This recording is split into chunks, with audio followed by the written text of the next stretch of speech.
Good morning and welcome to Walter Butler Motivation 101. Today we're going to talk about how the impossible can be the possible if we think about it correctly.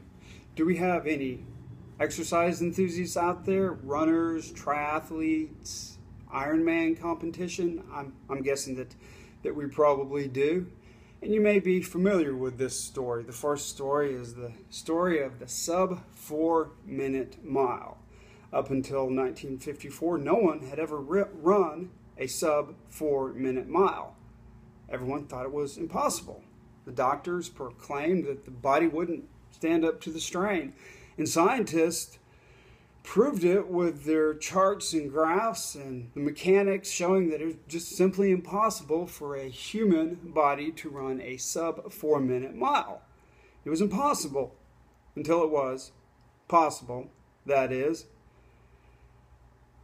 in the field of human achievement, it will never be possible until someone thinks that it is possible. Someone that changes their mind. In 1954, Roger Banister recorded the first sub 4-minute mile run.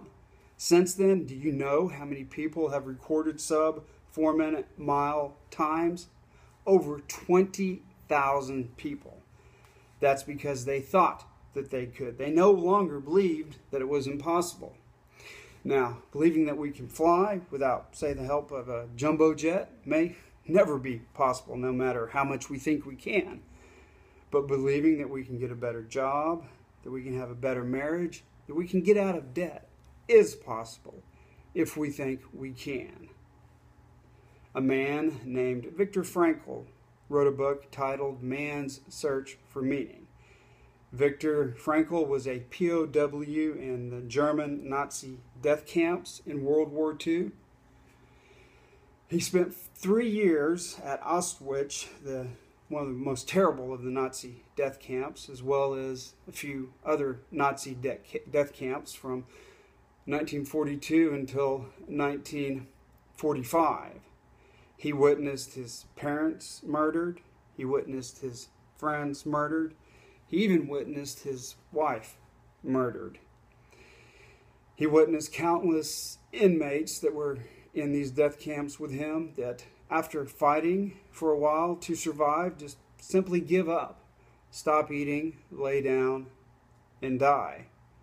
Victor couldn't understand this at first, how these people could just give up, until he himself grew weary and tired and disillusioned himself. He questioned why would he continue to fight. Well, it was his hope to be reunited with what was left of his family that kept him alive. And he hit on something in those Nazi death camps, that an idea that has helped mankind ever since he came up with it. And this was the idea that he came up with. And he said that with a big enough why, almost any how is endurable.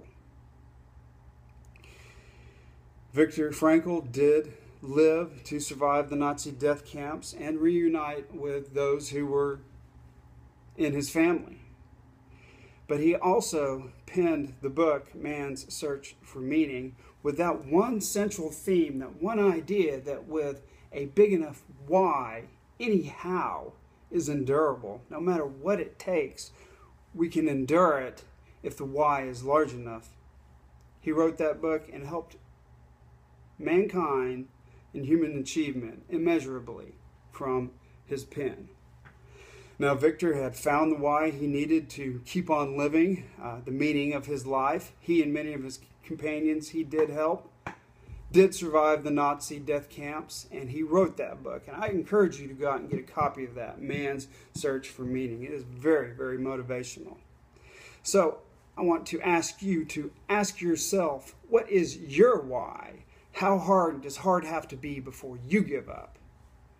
What is the meaning of your life? Now, all that's heavy stuff to be sure, but how many of us want to look back on our lives when it's all over, wishing that we had done more, knowing that we could have done more? If only we'd searched out our why sooner, a little bit sooner. If only we had made the decision to believe. Roger Banister believed it was possible, and he endured the grueling training it took to beat the 4-minute mile. Viktor Frankl refused to die and lived to tell us how. What dreams do you have that will make the world a better place? You can achieve your dreams if you think you can. You can be the person that you want to be. But remember this, the wealthiest place on the planet Earth is the cemetery, because all the brilliant ideas, dreams, and inventions that could have changed the world died with those who thought they couldn't, died with those who didn't think they could. So, I will leave you with this. Whether you believe you can or you believe you can't, you're right either way.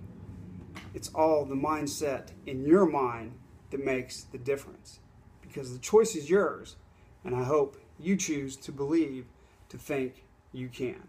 Have a good day.